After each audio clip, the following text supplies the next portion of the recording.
আমরা শান্তি চাই, কিন্তু আমরা অন্যকে শান্তি দিতে চাই না। আমি রোহিঙ্গা ক্যাম্পে 8.5 বছর সার্ভিস দিয়েছি।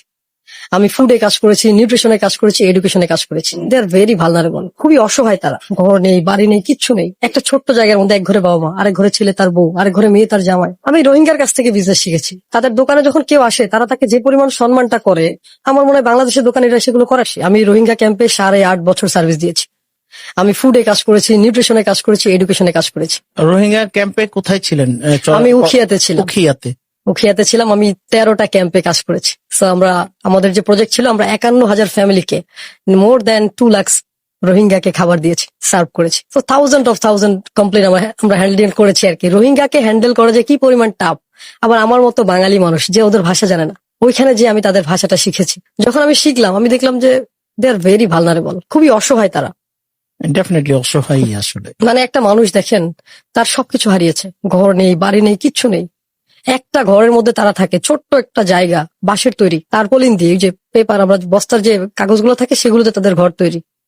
একটা ছোট্ট জায়গার মধ্যে এক ঘরে বাবা মা, আরেক ঘরে ছেলে তার বউ, আরেক ঘরে মেয়ে তার জামাই। How ridiculous! আপনি কয়দিন থাকতে পারবেন? বাট তারা বছরের পর বছর আছে।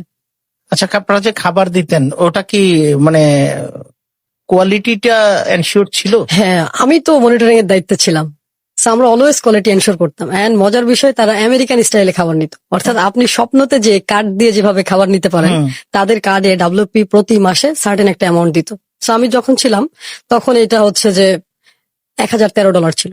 $1,013 মানে 1,013 মানে পার পার্টিসিপেন্ট আর কি। পার পার্টিসিপেন্ট। সো ইয়েস, 1,013 লোড করা ছিল ওই কার্ডের মধ্যে ব্যালেন্স।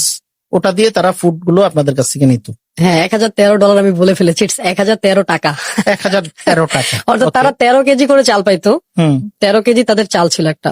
প্রথম দিকে আমরা তাদেরকে বস্তা বস্তা চাল দিতাম, বাট ওরা কি করতো, এগুলো সেল করতো। পরে ডাব্লিউপি এটাকে ইয়ে করেছে, যেহেতু এটা অনেক আগের ঘটনা, 2018। সো এখন তারা হয়তো অনেক কম বেশি করেছে। সো তাদের জন্য যে অ্যামাউন্টটা, অর্থাৎ 1,013 টাকা করে ছিল ডলারের হিসাবে, $10 সেম, 10 কি $11 ছিল। ওকে। সো এই যে অ্যামাউন্টটা দিত, তাদের ফ্যামিলিতে মিনিমাম 6 থেকে 7 জন মেম্বার থাকতো। পার পার্টিসিপেন্ট তারা 13 কেজি করে চাল নিতে পারতো। আমরা 40+ আইটেম দিতাম। তাদের সবকিছু তাজা ছিল, তাজা মুরগি, ব্রয়লার, তাজা মাছ, মানে তেলাপিয়া, লাইভ ফিশ, এন্ড চাল, ডাল, আটা, রসুন, সবজি সবকিছুই সেখানে ছিল, ফ্রেশ ফুড ছিল। সো এতগুলো আইটেম তাদেরকে দেওয়া হইতো, বাট দিন শেষে এই আইটেম গুলো তো তারা ঠিক মতো ইউজ করতে পারতো না। এন্ড আমি যদি আপনাকে বলি যে 1 মাসে আপনি বাজারগুলো করে নিয়ে যান, আপনি কয়দিন এই খাবারগুলো খেতে পারবেন?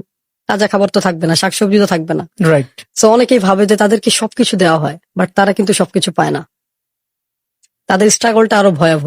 এই জন্য তাদের ফ্যামিলির ম্যাক্সিমাম লোক কাজ করে, কেউ দোকান করতেছে, প্রতিটা ঘরে ঘরে বিজনেসম্যান।